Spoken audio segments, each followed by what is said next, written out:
እሺ ተማሪዎች ዛሬ ስለ ጠቅላላ እውቀት ጥያቄ ጠይቃለሁ። የመጀመሪያው ጥያቄ የአሜሪካ ዋና ከተማ ማን ትባላለች? እሺ ማሞ መልስ። የአሜሪካ ዋና ከተማ ማን ትባላለች? የአሜሪካ ዋና ከተማ ዋሽንግተን ዲሲ ናት። እሺ ሞላ ዋና ከተማዋ ማን ናት? ዋና ከተማዋ ዋሽንግተን ዲሲ ትባላለች። አንተ ጭንቅሎ ምን እየሰራ ነው? አሃ ክላስ ውስጥ መተኛት ጀመርክ? አረ ቲቸር አልተኛውም። እሺ የአሜሪካ ዋና ከተማ ማን ትባላለች? ያው የኔ መልስ አሁን ከመለሰው ተማሪ ጋር ተመሳሳይ ነው። እሺ ጥሩ፣ ወደ ቀጣዩ ጥያቄ እንለፍ። ለመጀመሪያ ጊዜ ዓለምን የዞረው ሰው ማን ይባላል? ያው ቲቸር እኔ ልመልስ። እሺ አንተ መልስ።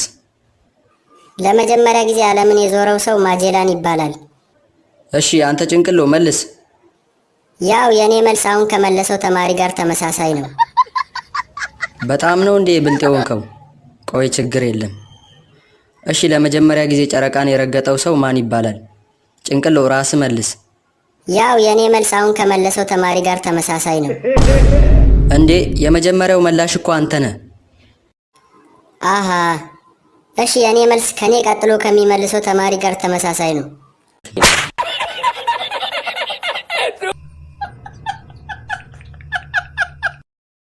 አንተ ትግል ላይ ያለው ልጅ ተነስ እስኪ ስም ማን ነው? አጋድማቸው እባላለሁ። አጋድማቸው? እነማን? ያባትህስ? አልሰማም ካሉ ተው እንጂ አጋድማቸው አልሰማም ካሉ በእውነቱ ደስ ይላል።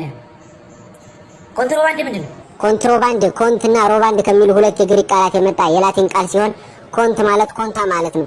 ሮባንድ ማለት ደግሞ ትገባላችሁ ማለት ነው። በአንድ ላይ ኮንታ ትገባላችሁ እንደማለት ነው። ተው እንጂ ለምንድን ነው ግን የምትማረው? ውዷ ሀገሬን አንድ እርምጃ ከፍ ለማድረግ ነዋ። ኧረ ወደ ታች ነው። ናውጣ ተበርክ። ምን እኔን አጋድማቸው እንዳይሆን። ኧረ መደፋፈር። ባለፈው ማለት ነው እንግሊዘኛ አስተማሪያችን ጓገጭ ሲል ቂጡን በሳንጃ እሱ ይገርማል እንዴ። ማትስ አስተማሪ ኤክስን ካላገኛችሁ ብሎ ሲደነፋ ሆዱን በሳንጃ። ኧረ እና ልውጣ ልንበርከት እንዴ? ኧረ ምን ቦታህ ነህ? እኔ መቻወቅ እንደሰራኛለች ምን እናንተ አትረዱኝ ነበር። እና ኮንትሮባንድ ማለት እሱ እንዳለው ነው። ምንም ጨምሮ ነገር የለም። ግን ዋናው ጤና ነው። የቤት ስራ ሰርታችኋል? ትናንት የሰጠኋችሁት? እኔ አልሰራሁም። ሲጀመር ትናንትና አልመጣሁም። ኧረ አጋድም ችግር የለውም አታስብ። ደግሞ ትናንት የቀረ ፈተና ላይ አይቀመጥም ብለሃል አሉ። ማን ያለው? እኔ እንደዛ ብያለሁ? እንትን ነው አይደለም። ምን መሰል አጋድሜ ከፊት ይቀመጣል ነው ያልኩት። አየህ ከፊት ዝም ብለው ነው እነሱን አትመን አጋድሜ። እና ተማሪዎች የዛሬውን ክላስ በዚህ ጨርሰናል። ያልገባችሁ ነገር ካለ አጋድሜ ጠይቁት ያስረዳችሁ። ሰላም ተማሪዎች፣ ዛሬ የምንማረው ስለ አንተ ጭንቅሎ ለምንድን ነው ክላስ ውስጥ የምተኛው? ሰር ለምንድን ነው እኔ ስተኛ የምታስተምረው? እንደዚህ ነው አስተማሪ ላይ የምትመልሰው? ጤነኛ ነህ ግን? ምን አልከኝ ቲቸር? ብልጥ የሆንክ ይመስልሃል እንዴ?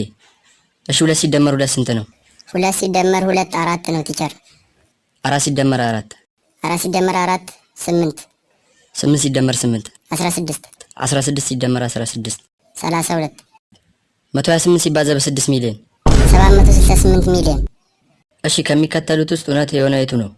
እውነት ወይስ ሐሰት? ጥያቄውስ? ጥያቄውን ዋጠው። እሺ ኮምፒውተር ምንድን ነው? እውነት ወይስ ሐሰት? አረ ቲቸር ምን ይሄ ነው? ዛሬማ አታመልጣትም። 7 ሲደመር 3 10 ከሆነ ለምን 77 ሲደመር 33 መቶ አልሆነም? አረ ቲቸር ምን እየተፈጠረ ነው? 10 ማንጎ ቢኖርና የተወሰነው ቢጠፋብህ ስንት ማንጎ ይቀራል? እና ማን ነው የጠፋውን ማንጎ ያገኘው? ቲቸር ካሁን በኋላ ክላስ ውስጥ አልተኛም። ይምር የኔ ልደት ሚያዝያ 28 ቢሆን መች ነው ይሄ ትምህርት ቤት የሚዘጋው? አረ ቲቸር እየሄድክ ምንድን ነው የሁሉ ነገር? 100 ሰው አይሮፕላን ውስጥ ቢሳፈር ስንት ሰው በመስኮት ዘሎ ይወርዳል? ቲቸር በቃ ግደለኝ። ምን ልታዘዝ? ምንድነው? ቤታችሁ ግን ትንሽ ለየት ያለ ነው። አዎ የቻይና ሬስቶራንት ነው። ለዛ ቁጭ በል። እዚህ ገብቶ ሳያዝ መውጣት አይቻልም። እንዴ ምን ማለት ነው? እኔ ቻይና ሬስቶራንት መሆኑን አላወቅኩም። መብቻ እንዴ ደግሞ መውጣት የቤቱ ህግ ነው ብራዘር። አይ ካልክ ሚስተር ቹንግን ነው የምጠራው። ይቆልፋል። ምንድነው የምታስፈራራኝ? እኔ እንደውም ጾመኛ ነኝ፣ ምንም አልጠቀም። እና የኛ ሬስቶራንት ስታይ ሙዚየም ይመስላል እንዴ? ልትጎበኝ ነው የመጣው? ጠብቀኝ። እንደውም ሚስተር ቹንግ ያራው ተረጋጋሽ። በቃ የምንቹም ነው በእናትህ። እሺ ቆይ የሚበላ ምን አላችሁ? አዎ እንደዛ ነው የሚባለው። ያው የሚበላ ጉንዳን ከነነፍሷ፣ በረሮ በቅቤ፣ አተና ጎረድ ጎረድ፣ ውሻ በድመትና አህያ ጥብስ። አህያ እኔ ምን አይነቱ አህያ ነው እባክህ። እሺ የሚጠጣስ ምን ላምጣ? መቼ የሚበላስ ብስኩ መጀመሪያ አህያ አልክ እኮ ብራዘር። እንዴና እኔ ታዲያ አንተን ማየ ምን አልክ አንተ? ማለቴ አይደለም እኮ የኔ አባት ሌላ ነገር የላችሁም? እሺ ሽሮ የለም? የምን አባ ሽሮ ነው? ሽሮ ይብላና የሚጠጣ ብቻ ከሆነ የምትፈልገው ላምጣልህ። እሺ የሚጠጣ ምን አለ? ያው የሚጠጣ የጉንዳን መረቅ፣ የአስማ ጭማቂ እና የጥንዚዛ ሽንታል። አረው እንዴ ሰው የለም እንዴ? ወይ ቻይኖቹ ነበሩ እኮ አሳማና ውሻ ፍለጋ ወጥተው ነው። ችንግና እኔ ብቻ ነን የቀረው እንጂ። ኧረ ብራዘር በእናትህ ተፋተኝ። አስደነገጥኩሽ። እየቀለድኩ ነው ብራዘር። ያው ግን የቻይና ሬስቶራንት ነው። የማ ታዲያ እንደዛ ትለኝ እንዴ? በእናትህ አስደነገጥከኝ። ሶሪ በእናትህ ያው ትንሽ ላዝናና ብዬ ነው። ይሄ የቻይና ሳይሆን የኮሪያ ሬስቶራንት። አልሸሹም ዞር አሉ። ምን አልከኝ? ማለት አሪፍ ምግብ አላችሁ? አዎ እንደውም ብዙ ደንበኛ ያፈራልን ምግብ አለ። እሱ ላምጣልህ። የትል መንጋ አሁን ወደ ዛሬው ቶፒክ እንመለስ። ኤክስ ሲደመር 3 8 ከሆነ ኤክስን ፈልጓል። ማሞ ትሞክራለህ? ከየት ነው የመጣችው? ማ ያንተ ኤክስ። የቷ ኤክስ? ማሞ አንተም ክላስ ውስጥ መተኛት ጀመርክ? ማለቴ ያንተ ኤክስ ገርል ፍሬንድ ሁሉ ጊዜ ኤክስን ፈልጓት ትላለህ። እኛንን እንደ ያለያየናችሁ። አንተ ልጅ አይምሮ ኖርማል አይመስለኝም። እኔ ያልኩ የማትሷን ኤክስ ነው። እሺ ቲቸር እንካ ይሄንን። ምን ላርገው? አይ ቲቸር መነጽር ነው። ታዲያ ምን ላርገው? ከየት አመጣው? የአባቴ ነው ቲቸር። እና የአባቴ መነጽር ለምን ትሰጠኛለህ? ኤክስን ፈልጓት አላልክም? ያቹት ብላክቦርድ ላይ ካልታየ በዚህ ያት ብዬ ነው። አንተ ጅል።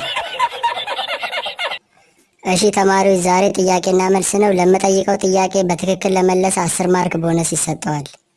እና ጥያቄው ሻርክ በሌላ ስሙ ምን ተብሎ ይጠራል? ያው ቲቸር እኔ ልመልስ። እሺ ጭንቅሎ አንተ መልስ። የሻርክ ሌላ ስሙ ምንድን ነው? ወንዱ ሻርክ ወይስ ሴቷ ሻርክ? እስቲ የወንዱን ንገረኝ። ያው ወንዱማ ሻርክ ነው የሚባለው። እሺ ሴቷስ? ያው ሴቷማ ሻኪራ ናት። ፋዙዳው እንግዲህ እዚህ ከቻሰል ነው ቀስቷል። ልጆትን ለጅላሳችን እንዲገጩን ነበር ሙዶት ነው። ያው እኛ ሰፈር ሼቦች ወደ ይፋሪ ያለባቸውና ያው መምጣት አልቻሉም። ለዛ ነው እንዴ የተከሰተ። ጌጤ እኔ የምለው ግን ይሄ ነገር ሰብታይትል የለውም። እኔ ምንም እየገባኛል። ስለ ልጁ ጸባይ ወንድ ወንድነቱ ምናምን ጠይቃለሁ። ጠይቃቸዋለሁ ግን እኔ የሚረዱኝም አይመስለኝም። ዝም ብዬ ልጠይቃቸው እስኪ። እንዴት ነው እኔ የምለው ግን ልጃችን ችግር ውስጥ ብትገባ እንዴት ነው ሊጠብቃት የሚችል አይነት ልጅ ነው ወይ? ጸባዩ እንዴት ነው? ሊያድናት የሚችል አይነት ጀግና ወንድ ነው ወይ? ልጁን ቢባትቱት ኖሮ እኮ ጥያቄ ጠይቁንም ነበር። በቃ ልጁ ጥጥ ነው ማለት ነው። ጥጥ እስከ ጥላሪያ ሁሉት እንዴ ጭራሽ ከኛ ጀማ ውስጥ የማይሰማው እሱ ነው ማለት ነው። ማንንም የማይሰማው በቃ ሰው ራሱ አይመርጥም። ማንንም የማይሰማው መዝጊቡ ጌጤ ልጁ መስማት የተሳነው ነው መዝጊቡ። ወይኔ ጉድ የፈላ ደግሞ እሱ ችግር የለውም። ቋንቋ ተምራ እንዲሆን ይግባባሉ። ዋናው ጥሎሽ ነው። መንገድ ለጥሎሽ ይዘይባችሁ እስኪ እሱ ጠይቃቸው። ለግድ ያረቱት አንቺ ካች ጠይቃቸዋለሁ። እኔ ምን አደርጋለሁ ብለሽ ነው? እኔ የምለው ግን ያው ይችን የመሰለሽ ልጅ ይችን የመሰለሽ ቆንጆ ልጅ በባዶ ልትወስዱ አመጡ መሲሳረ ጥሎሽ ነገር ይዛችሁ መጣችኋል። ምንድን ነው ስጠኝ? እኔ የምለው ፋዘር ምን ይሸኝ ነው? አይባትቱም እንዴ? ጥሎሽ ምናምን እኮ ደብ የቀረፋሽን እኮ አሁን ከሰርግ በኋላ ነው የሚሳው። ከሰርጉ በኋላ ከፈለጉ ቤት ከፈለጉ ታው እንዴ በቃ እንደዛ እኮ ነው። እኔ መጀመሪያ ሳይገነ እኔ ፋዘር ባናና መስሎኝ ቺኒ ወዳል ቃንቄ በደዊ አንተ በገዛ ቤት የመተሰርበኛል ጌጤ እየሰማሽው ሙዝ ነው የምትመስለው እያለኝ ለሽ እንደዚህ አይነት ትንሽ ሲጋስም ነው ለናንተ ጆሮ ተበላሽ እንዴ ስታርገል አንቺ አትሰሚም እንዴ? ባናና መስለው እያለኝ እኮ ነው። ባናና ማለት ሙዝ ማለት እኮ ነው። አንቺ አምሻል እንዴ?